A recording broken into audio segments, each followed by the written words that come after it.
Hey everyone, welcome back. I'm Moose and welcome to today's video where we will be talking about, are hand traps still good in this format? Now we know that answer changes every couple of months and the format is kind of in flux with the new Despia cards coming out and branded being a thing, but there is actually a clear answer to that. So let's get into the video. Make sure to leave a like, leave a comment down below telling me what you think and which hand traps would you be running, which would you be skipping out on in this format, and make sure to subscribe for more content like this. So, let's get into, are hand traps good in this format or not? Let's find out. Honestly, this format has been kind of crazy because it's gone through quite a lot of evolutions, but it's gone through evolutions unlike a lot of the past formats that we've seen. Because there's been no ban list since January, and we are now in the middle of May, we've gone 4.5 months with no ban list whatsoever, and the only thing shaking up the format has been the new product releases. That's something way different to what we've seen for the last few years, where we had a ban list relatively on time every 3 months. Now we've got a lot of new product and a lot of new engines that have come into the format recently, and it's shaken up the way the game is played. We've had the Adventurer engine added, we've had the Scythe Lock come back to being, you know, a thing.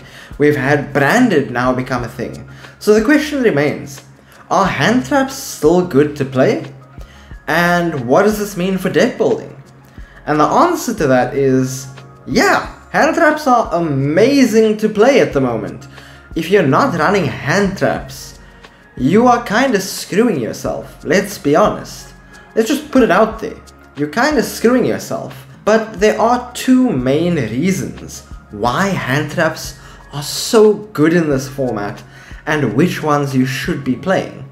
So let's go through those reasons and talk about why you should be playing these specific hand traps for these matchups, and how you actually protect yourself from hand traps in this format. So the first thing that makes hand traps so powerful in this format is the fact that people are playing power one-offs.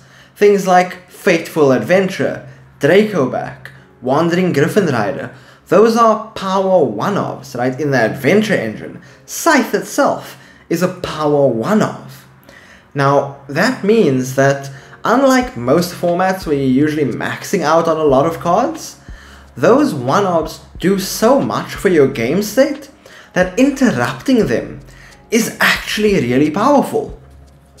A single Ghost Ogre and Snow Rabbit can really disrupt your opponent's entire combo. They resolve Rite of Artemisia, they get Fateful Adventure on the field, they activate Fateful Adventure to start comboing off, and you're just like, sorry, Ghost Ogre, not happening.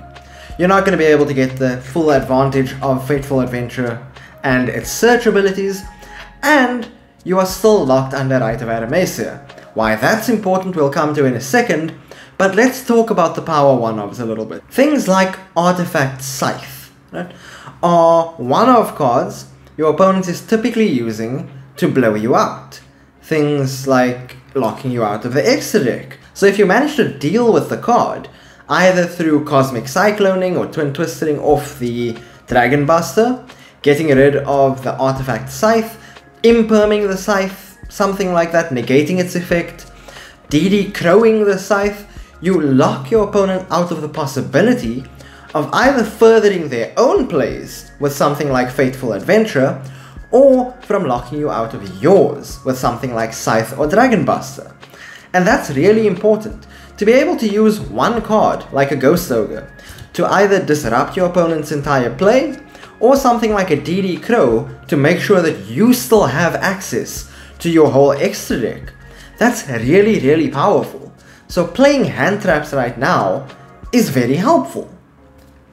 But that still doesn't bring us to the second reason that hand traps are so powerful, and that is that these powerful engines often come with very, very punishing restrictions.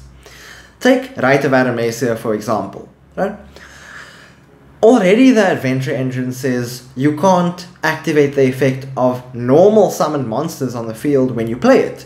So let's say you're playing Branded Adventure, you're getting off the Rite of Arimathea, and you're counting on the fact that you can actually resolve your adventure engine, get your negate out, get your Draco back up, because you have an Aluba in hand. Let's say you're playing Branded, and you can't normal summon Aluba to get its effect, but you're still counting on being able to, you know, get your engine out and play from there. But your opponent stops the Fateful Adventure. You're still locked under that restriction. That Aluba in your hand is still not going to help you get into a branded spell or trap. Yeah, you could normal summon it, link off for Verte and then go from there, but it's a much more vulnerable position than you were hoping to be in. And using that powerful engine put you at risk.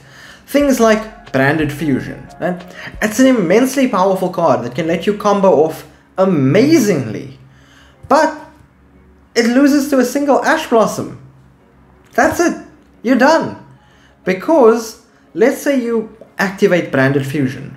Branded Fusion has a clause that says you cannot special summon monsters from the extra deck except fusion monsters the turn you activate this card. Or activate this effect. Now, Ash Blossom, if you haven't read it, says you can negate the effect. You're not negating the activation. Unlike Red Eyes Fusion, where if you resolve Red Eyes Fusion with effect, you cannot normal or special summon monsters that turn, where if you get Ash Blossomed, you can still play through that because the Red Eyes Fusion never resolved. Branded Fusion, however, even if your opponent Ash Blossoms it, you still can't special summon anything except fusion monsters. So if you have a Branded in red in hand, and you were hoping, okay, I can send materials to the graveyard, set up my Branded red for the next turn, you can't do that. And even if you get a monster on field, unless you have a way to get a monster in grave with the cards you have in hand, you can't do that. You won't be able to get your Branded in red live, because you can no longer link summon. You can no longer Xyz summon, Synchro summon, anything, because you attempted to resolve Branded Fusion. Now if they negate the activation with something like Solemn Warning, you're fine. But something like Ash Blossom still will not let you play out your turn. And that's incredibly powerful. Now we've been talking about one-to-one hand traps so far. Things like Artifact Lancier, Droll and Lockbird, right? They fall under the punishing restriction part of playing out your turn and the dangers of hand traps. So let's say you're playing Dragon Link or a combo deck, right? Even if you're playing Branded, if your opponent Artifact Lanciers you, your ability to do things is highly diminished because usually you are banishing cards off to resolve effects. Let's say you summon out Albion with Branded Fusion and your opponent immediately Lanciers you. You can no longer banish those materials, therefore you are stuck with the Albion on field. Yeah, you have the materials in graveyard, but unless you have another way to use them that doesn't involve banishing them eventually, you're not going to get those effects off. Same thing with Droll and Lockbird. Let's say you resolve something like Chaos Space and your opponent Drolls you. You can no longer get the full value of that card, because if you sent an Abso Router to add Chaos Space, your opponent can Droll you, you can't add the Rocket. Let's say you summon out the White Dragon Wyver Burster. Even if you get it off field, you can't add the Black Dragon Collapse Serpent to your hand. You can't use Striker Dragon anymore.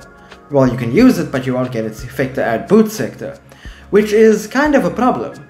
So yeah, with punishing restrictions being placed on players either by their own card effects or by the effects of the hand traps on them, there's probably not been a better time to be playing hand traps. Now let's talk about how you can defend yourself, because you know this format is going to be filled with hand traps. There are two cards right now which are exceptionally good in this format. Number one is Called by the Grave, and we all know Called by the Grave. It is one of the best cards ever printed, and there's a reason this card is at 1. As a combo player myself, I am very sad about the fact that this card isn't at 3, but I also know what it could do at 3. Then the second card is Crossout Designator. This card got a lot better in the recent months because you see a lot more generic engines and you see a lot more hand traps.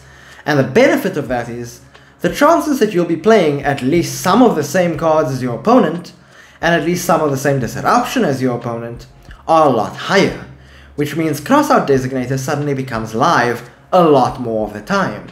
So if you know your opponent's going to be playing hand traps, even if you're not natively playing hand traps in that matchup, you might want to add in at least one of those to your deck profile, just so that you have a crossout target. And yeah, you can see Crossout Designator has been becoming more popular because of the spike in price it had recently. So from me, on my part, there hasn't been a better format to be playing hand traps in a long time. If you're not playing hand traps, you better watch out. And if you're expecting that your opponent isn't on hand traps, you are probably in for a bad time. That's my take on it. What do you think? Let me know down in the comments below, and make sure to subscribe for more content like this. Thanks everyone, see you next time.